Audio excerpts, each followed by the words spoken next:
can you do me a favor? Can you hold that? Yeah. Give me a little tip up. Closer. Is that angle okay? Yeah, come through, right there. Is that angle okay? Yeah, stay right there. Thank you very much. You know what, Alex? I just did it right off of that panel up there. Not a bad idea. And it worked fine. Just right off that panel or that one above George. And it works pretty good for me.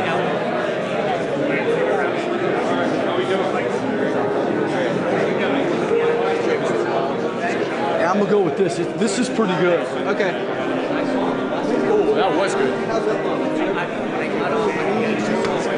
Dude, there's no, it's like get it as close as you can.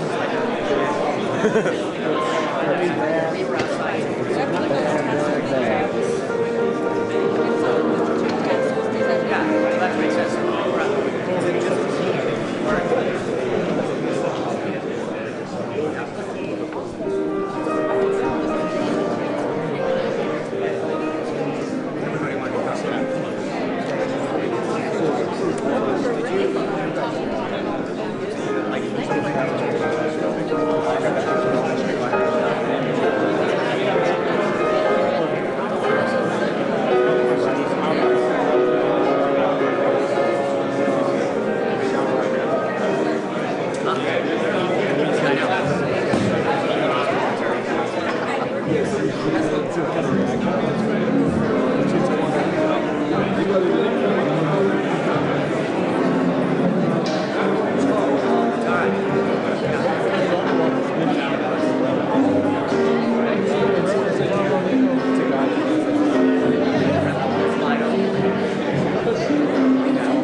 please.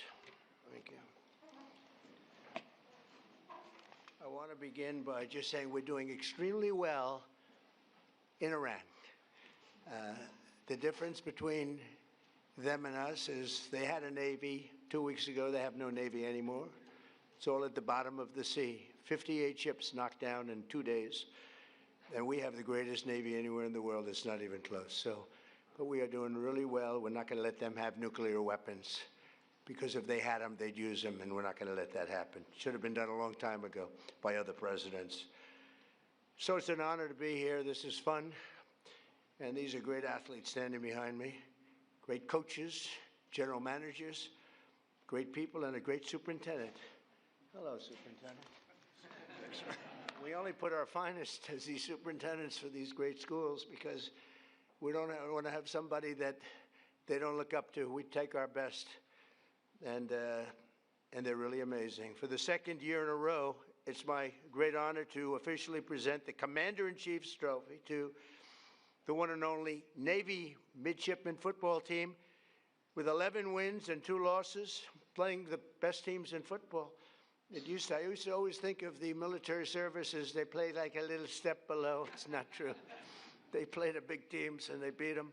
These players achieved one of the most impressive seasons in Navy football history and any football history, frankly. And I just want to congratulate the midshipmen. I met them backstage and they're great. Thank you. Congratulations, everybody.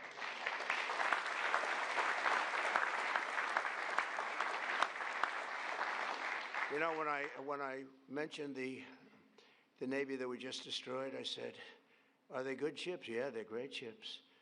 Then I said, "Why didn't we save them? We could have used them ourselves." They said the difference was they didn't know how to use them, right, General? They didn't know how to use them. They had no idea.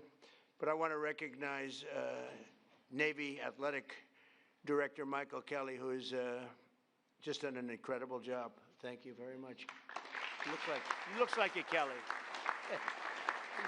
He's definitely a Kelly, along with head coach Brian Newberry, fantastic coach, Brian.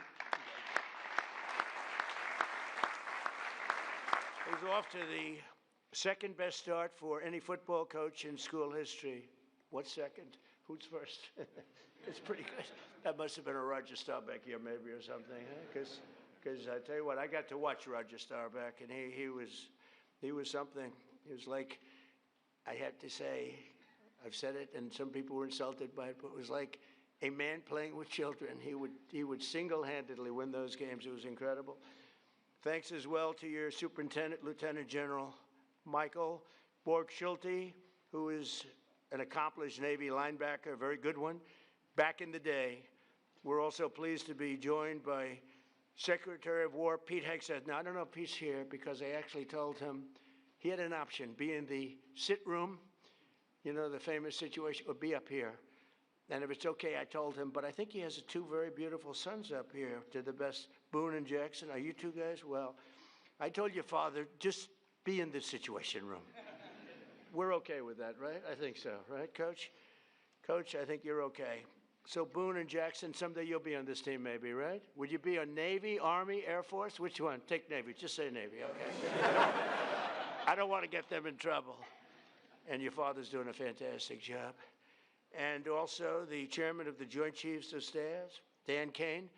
So Dan is unbelievable. And I picked him for a reason because I was told it would take 5 years to beat ISIS by our television generals. You know, there's a big difference between generals, just like there is between coaches and everything else. They said, "Sir, 5 years." And I went to Iraq because I didn't understand why 5 years. And I met this general, and his name was Dan Kane. I said, "What's your name?" He said, "Raisin, sir."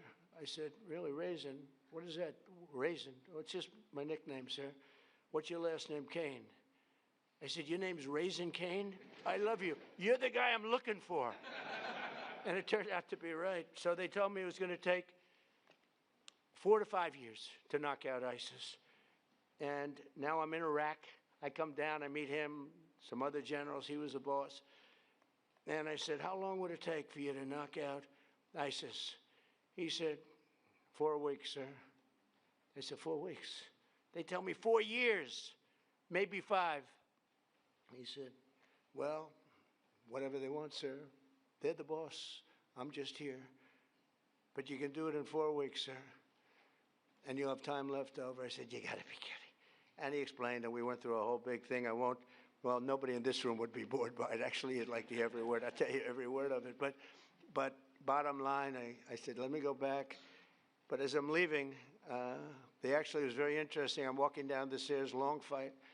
I had to turn off the lights after spending trillions of dollars. You had to turn the lights off in the plane because you didn't want to be spotted by the enemy. This was something. So we land, and he said, sir, would you like to rest for a while before we have a meeting? I said, I don't have to rest. My name's not Biden. I don't want to. I'm not resting. And we had great meetings. And then I got back on the plane. I said to him, so, General, you say 4 weeks. You mean that, right? 4 weeks, sir, and you'll have time left over. He said, I'll call you on Monday when I get back. And I called him. I said, you still feel that way, General? He said, yes, sir. And I let him do it. He did it in less than 4 weeks. He defeated ISIS. It was amazing.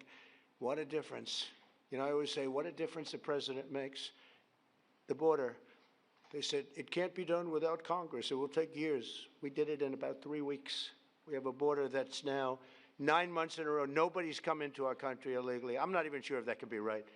But the Democrats keep the stats. So they say, I mean, they have 0 people came in through our border. You see it, right? And I said, the president makes a big difference. Well, the generals make a big difference, too. But I told him, I said, Dan, if you don't mind, stay in the Situation Room and you watch all those attacks that we're hitting those guys with, and they don't know what's happening. Their Navy's gone, their Air Force is gone, their anti-aircraft is all gone, it's all gone, their radar is all gone, their leaders are all gone, the next set of leaders are all gone, and the next set of leaders are mostly gone, and now nobody wants to be a leader over there anymore. We're having a hard time. We want to talk to them, and there's nobody to talk to.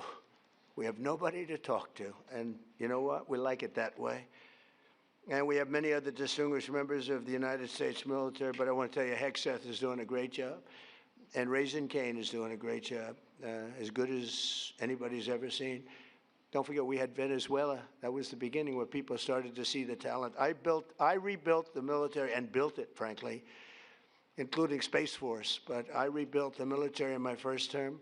I didn't think I'd be using it this much, but I'm glad I rebuilt it because we can't let these lunatics have nuclear weapons because they were going to use them. They'd use them fast. One of the ways you know that is when this whole thing started, they started shooting missiles all over the Middle East at countries that were basically not involved because they wanted to take over the Middle East. And if they had a nuclear weapon, they would have used it. The only question would have been the first hour or the first day. That's the only question. They would have used it. And if they can use a nuclear weapon, the world would have been in big trouble. We had to stop. It should have been done long ago. I also want to thank FCC Chairman Brendan Carr, perhaps the most powerful man in this room. You are doing some job. He's trying to keep the fake news. He's trying to make the fake news real and respected again, which is not an easy job, but you're doing a really amazing job. First time that's happened in 25 years. So I congratulate you and everybody in the room. Everybody in this whole country is watching what you're doing, and we appreciate it. When a man can get elected in a landslide, winning think of it, 7 swing states, win them all. We win the popular vote. We win the Electoral College by a tremendous amount. We win the counties by 82 or 84%. And I got no good press. Think of it. Only one thing. That only means one thing. These people are not respected. They're just not respected, and we have to have a press that's respected. When you can win an election where they say that I got 94% bad press, think of it. The other side got 94% good press. When they can get 94% and you win in a landslide, that means the press is not respected. People have no confidence in. So you're doing a fantastic job. Senators Todd Young and Dan Sullivan, great senators, wherever you may be. You're here someplace. Where are you? Hello, fellas. Good senators. Great guys. And Representatives Ronnie Jackson, White House doctor. He served 3 presidents. He said he had Barack Hussein Obama. Have you heard of Barack Hussein Obama? You had Obama. I didn't want to talk about Biden, but he said, and you had Bush. You had young Bush, I call him, young Bush. I was not a fan, but that's all right. But the press asked him, who was the healthiest of the three? Doc Ronnie, stand up, Doc Ronnie. There's a big deal.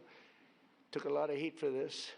They said, no, most guys would say, well, we don't want to talk about that. They said, who's the healthiest of the three? He said, President Donald J. Trump by far. If he didn't eat junk food, he'd live to 200 years old, he said. And I love this guy, and he then left and he ran. He was an admiral, and he then left, and he was a White House doctor, a very respected one. He saved a lot of lives. He was a great doctor. People don't realize that. And he then left, and he said, sir, I'd like to run for Congress. I said, you've never done it before. You won't be able to pull it off. In a very, very all-Trump district, there were 28 people running. Man was retiring. He's been there for years. And I said, Ron, I don't know. It's going to be tough, but we'll try it, right? And we got him in. He blew him away. There was one man that was favored. He was a rhino. He was favored to win easily, and we wiped him out, right, Ron? And he's been a congressman. He's one of the most popular people in Congress. But I don't care about that. I just care that he was my doctor, and he said I'm the healthiest human being he's ever. Ronnie, am I healthier than these guys back here? Yes, sir. Oh, thank you. All right. See, this is why I like him. Also with Ronnie is Derek Van Orden, a fantastic guy, and members of the Naval Academy's Board of Visitors. Sean Spicer, who's gone on to great things, and Walt Nuda. Walt, where's Walt? Walt's become a very famous guy. He works with me, and he does a great job. Great, loyal, incredible person. And Sean Spicer, where's Sean? Where's Sean? Great job, and he's got a very successful television career going. What the hell do I get out of it? Well, you know what? I get nice statements. That's what I get out of it, right? Yes, sir. 100%. It's great. You've done great. Thank you very much. Congratulations. Those are really the people that are very much in charge of making everything work at the Academy. And the other academies, separate groups, a very important position. For the Navy midshipmen, 2025 was truly a season for the ages. You didn't just win the Commander-in-Chief's trophy, you made history as one of the greatest teams to ever wear the proud uniform of Navy football. Some uniform. The teams have gotten so good in the schools that I was able to get, and we're pushing it very hard to make it permanent, a military academy deferment policy. So, because you have some people here, you know, when I went on the field and I threw up a coin, I'm standing next to these guys. They were monsters. I said, look at the size of these guys. I thought they were supposed to be smaller. I thought you had sort of restrictions on size, you know? We got rid of that because some of these guys were extremely large. And we have the NFL teams here also. When whoever wins the Super Bowl, they come. The baseball teams, we had the Dodgers, we have them all. But I saw the size of these guys, so I got used to it. And I said, these guys are as big as the NFL. And at one of the visits a while ago, first term, they asked me, they said, sir, we have a hard time recruiting because a player, if he's really good, he can't do the 4 or 5 years in the military service. Could you would like to do a military academy deferment policy? I immediately knew what he meant. And we got it done. And it allows you to defer your service until after your career. So if you're going to the NFL for 10 years, so now everyone wants to join. So do I get credit for this successful team then? The superintendent's going to say yes. I don't know about Coach. I don't know about Kelly. But the coach, I think, it made your life a little bit easier. It was tough. It was tough for the teams when they used to have to play guys that were twice their size, right? So they did good. They had better heart. They have the best heart in the business, but size does matter. And so what we did is we got that so you have a deferment, so a lot of people are able to join now, and they do their service later. They're great patriots, but that would be a lot to ask. And I think it's helped your teams really compete at the highest level. The team was led by your incredible senior class, and that includes the co-captain and star quarterback, Blake Horvath, who is fantastic. Where are you, Blake? Wait a minute, you're a player. I was at that game. He's a player. Yeah, but kid everything. You can run it, you can throw it. What do you think? NFL material? You have no choice, you have to. Thank you. Stay up here if you want. Look at this guy. He walks up. Most of them just stay there. Just, they don't want to. Very good. Look at him. I can't get rid of him. I can't stay there if you want. Come on, stay there. He's a quarterback. What the hell? But he ends his college career as one of the most accurate Navy quarterbacks of all time, with an astounding almost 60% completion rate, second only to the man we just spoke about, Roger Staubach, who was unbelievable. He was unbelievable. He served 5 years, and then he came in, and came in at like 27 or something, and he was phenomenal as an NFL player. Likewise, senior wide receiver Eli Haydenreich scorched opposing defenses all year long. They've been writing about him, a lot of stories, setting a school record for receiving touchdowns, and you do need a quarterback for that. Where's Eli? Where's Eli? Come here, Eli. Get over here. Look at the size of this guy.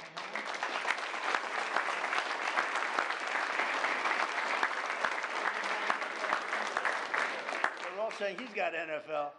Pretty good. I see by the size of those hands you have no trouble catching that ball. Beautiful.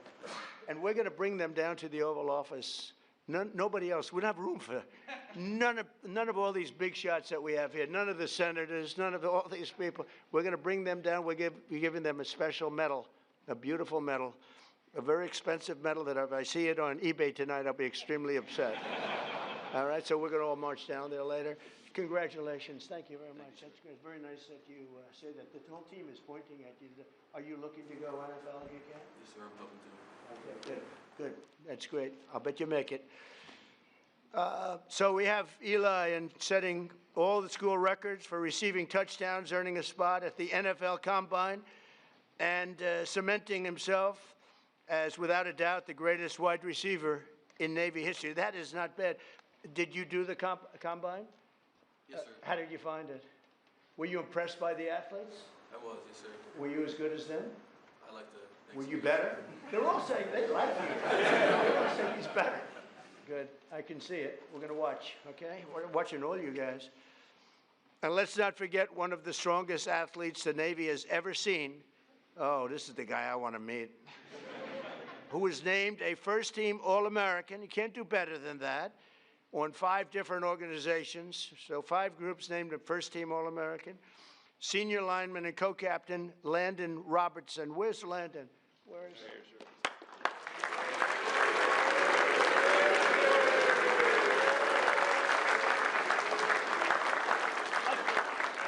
his arms are like steel. It just hurt my head. I hit his muscle. It's like steel. You think I can take him in a fight? Thank you. Congratulations. That's fantastic. So listen to this about Landon with a 665-pound squat and a 465-pound bench press. What about women playing in men's sports? Think we could have a woman take your position? Is there a woman out there? I don't think so. We're trying to end that. No men. Think of it. No men in women's sports. Maybe I'll put Landon in women's sports for a little while. How ridiculous. I mean, they say that's an 80-20 issue. No. That's a 99% issue. It's amazing. Thank goodness the Democrats keep pushing these things. Open borders, transgender for everybody, and they want to have men playing women's sports. So Landon has some really big records, and he's so strong that the team had to special order a longer barbell. I see, because the barbell would break. That's crazy. Is he the strongest one on the team? Is that the one? Huh? There's no doubt with all you big, strong guys. Look at this guy again. What do you think, man?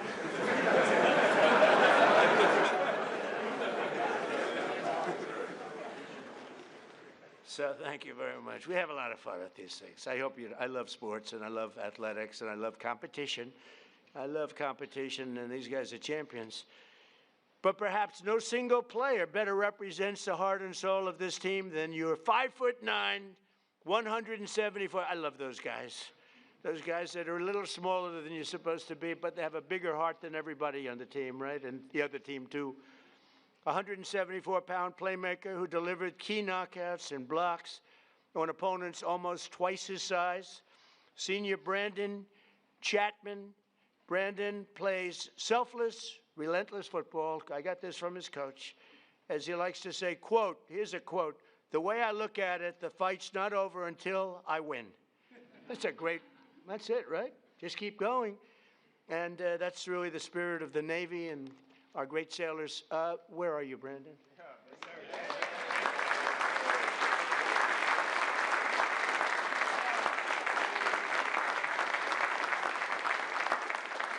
They love him. Boy, I tell you, you don't have players like that. You don't win. You just can't win. You need people like Brandon, and they all have that big heart. It's very tough when you get into that elite group. When you beat those schools that are big and powerful, it's a pretty amazing thing. This group of winners opposed and opened the 2025 season with 7 straight victories, including a thrilling win over one of your top rivals. It's always tough, too, Air Force. Coach, Air Force is always tough. What is that? I mean, they're always tough. You beat them, but they always seem to have a good record, and they always seem to do well, right? But no problem with this team, right?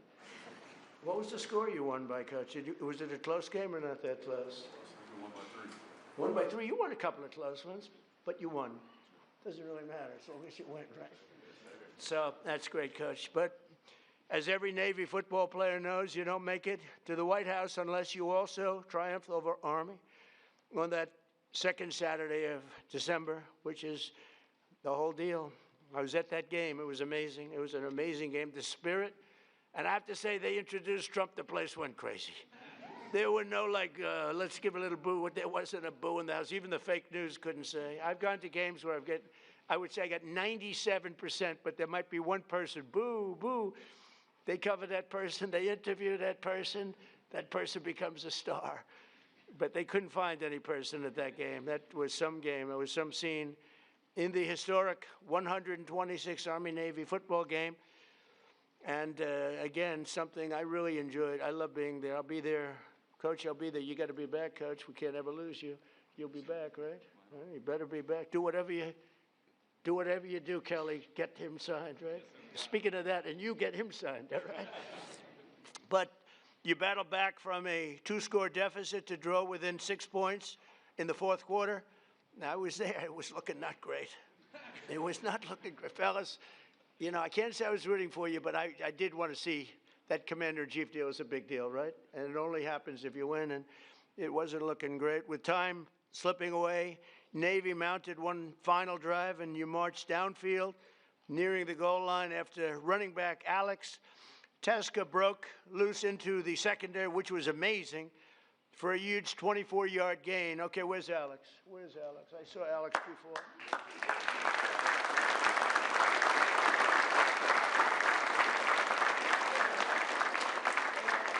Thank goodness. Thank goodness. That was fantastic. I watched that because it was not looking good. After you did that, the momentum shifted, right, Coach? And the coach was saying, I don't know, I got a problem. And then he did that. We all felt good. That's great. Congratulations. That's beautiful. That's amazing. So Alex did his job, and he did a fantastic job.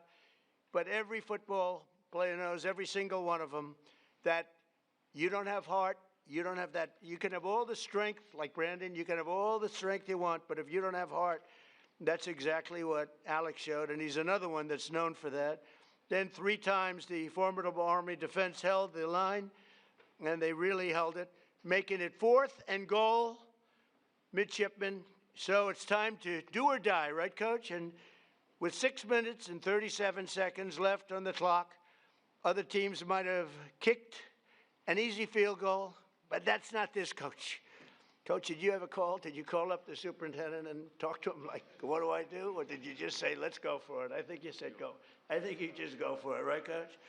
But not this team with this coach, with the Commander-in-Chief's trophy on the line, which is a big deal.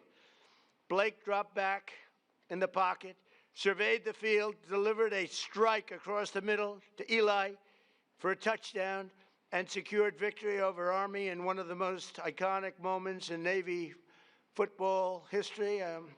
I wouldn't say in Army football history. I guess it was iconic also, but not quite in the same manner. But I watched that. That was incredible. The annual Army-Navy game is truly one of the most special occasions in all of sports. But in recent years, the college football playoff expansion has encroached on this sacred 4-hour time slot traditionally reserved for Army-Navy.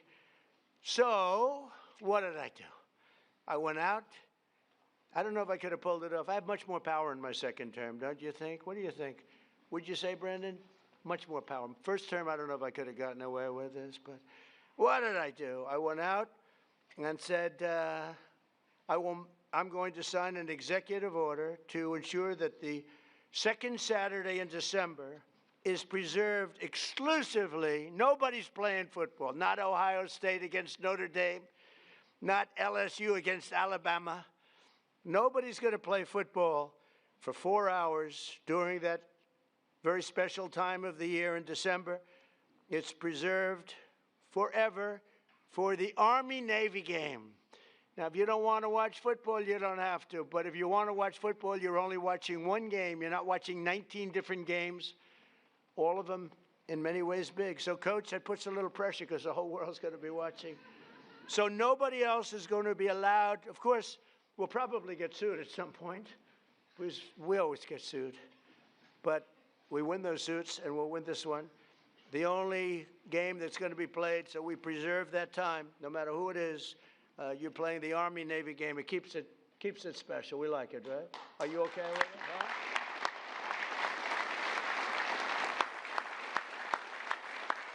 And just simply, we don't want other college football games playing over us. And frankly, I'd always watch the Army-Navy game anyway, but you don't know. You get some of these games, they're pretty tough, and pretty good, and they're pretty tough. And they'll be able to play, but they'll play after 7 o'clock, I think. We brought it all the way up to 7 o'clock, so that should give you plenty of time, even if you have a little overtime stuff. So it's great. It's just an honor to do, because it's such an important tradition of our country. It's beyond football, actually. It's a tradition of our country. In 2 short months, the 28 seniors on this team will be commissioned as officers in the greatest military the world has ever seen. We're the greatest military in the world, the strongest, the greatest, and we're proving that when you can take Venezuela in a matter of minutes, put somebody on a helicopter that was well guarded with thousands of people with iron doors. Those doors were like plastic. The United States Navy, the Marines, the whole military, we have the greatest in the world. I was so proud of what I did, and I always loved Space Force because that was my baby. That has never happened. That hasn't happened in 81 years, a new force, and it hadn't happened. And I think we all agree that Space Force has become, you think, right, very important to the success that we're having even now. Over the past few weeks, the world has seen the true strength and might of our sailors and aviators as they fought in one of the most complex and successful military operations of all time against the Iranian regime. And it's amazing. It's not, I don't want to get too crazy here. Not a contest. It's not even a contest. They do whatever they want. They can't, they had a lot of great equipment. Russian equipment, Chinese equipment, they had plenty of money. That equipment was useless against us, useless. No force on earth can beat the American sailors or the American military. We're the strongest in the world by far. To those standing behind me who will soon be joining these missions, I say, sail fast, stay strong, and go Navy.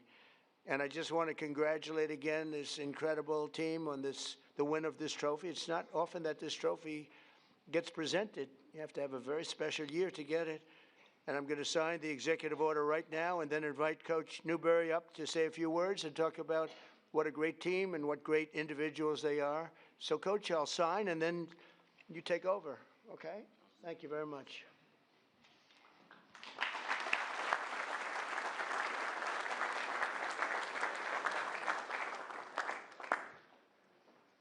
This is not an auto pen. Imagine taking it and say, would you please have this signed by? Somehow, I don't know how they got by that. It didn't work. Let's go.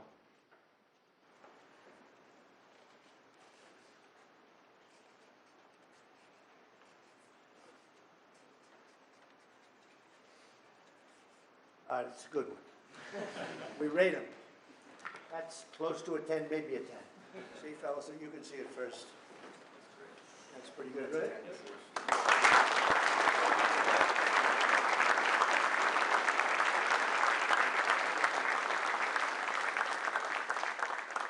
I'll do is I'll give these out also. We'll pass them around. If you're going to get them down at the office, you're going to get that out there if I'm mistaken.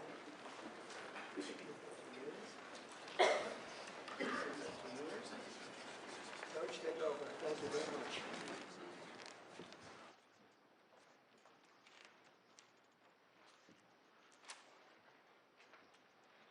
Good morning. Thank you, Mr. President. Thank you for signing that executive order, protecting the sanctity of the Army-Navy game. It's a game with a soul, and it deserves to be protected. Thank you very much. Thank you to you and your staff, your gracious hospitality, and for making today's ceremony possible. And thank you to the distinguished guests and everyone in attendance for being here to recognize this team and this exceptional group of young men. On behalf of our players, our staff and their families, our superintendent, General Michael Book-Schulte, and our athletic director, Michael Kelly, it is truly an honor to be here. We're grateful and humbled to be back again. As I shared last year, it's been our goal to return to this stage many times during your tenure, Mr. President. There's no higher honor in our program than standing here, representing the Naval Academy, the entire brigade of midshipmen, the Brotherhood, and all the men and women who serve and have served in our Navy and Marine Corps. These young men understand that wearing the Navy uniform comes with a responsibility greater than football. Each day they strive to live up to the core values of honor, courage, and commitment, and the standards of those who came before them. Leaders of character who have gone on to serve our country with distinction. What they accomplished this season is a direct result of that ethos and mindset. The players here on stage and to my left in the audience are some of the very best our country has to offer. In just a little over 2 months, these 28 seniors standing behind me will graduate and commission as officers in our Navy and Marine Corps under your command, Mr. President. They will do so with character, discipline, and the values that define this institution. I also want to recognize our fellow service academies, the United States Army and the United States Air Force. The rivalry we share is among the greatest traditions in college football, but it is grounded in deep and enduring respect, because we know that one day many of these young men may stand shoulder to shoulder in defense of our nation. The Commander-in-Chief's trophy represents the commitment, discipline, teamwork that define the future leaders and warfighters of our armed forces. Every day our players balance the demands of Division I athletics with the responsibility of preparing to serve as officers. That challenge forges the character this trophy represents. In our view, it is the most meaningful and honorable trophy in all of college sports. To our families, alumni, and the countless people who support the Naval Academy, thank you. Your belief in these young men and what this institution stands for makes moments like this possible and special. Mr. President, thank you for hosting us today and for your continued support of the men and women who serve our great country. This time, I'd like to bring our two captains, Landon Robinson and Blake Horvath, up to present you with a couple of gifts. Great, thank you.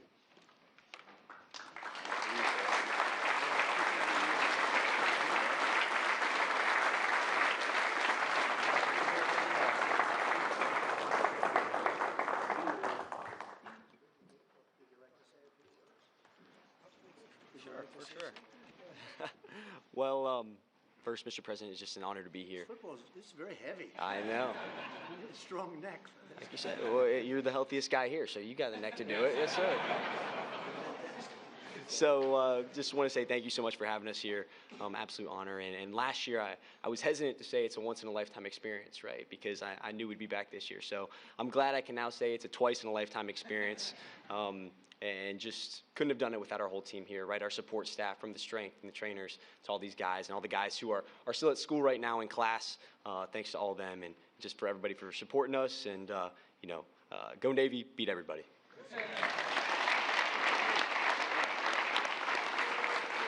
Absolutely. You know, first off, thank you, Mr. President, for the opportunity to be here. Blake said most of it, but I'm just so thankful to all my teammates and all my coaches for all the hard work they've put in. It's very hard to go 11-2 in a season, but I couldn't be more proud to play for Navy football, and I couldn't be more proud to represent the United States Naval Academy. So go Navy, beat Army forever.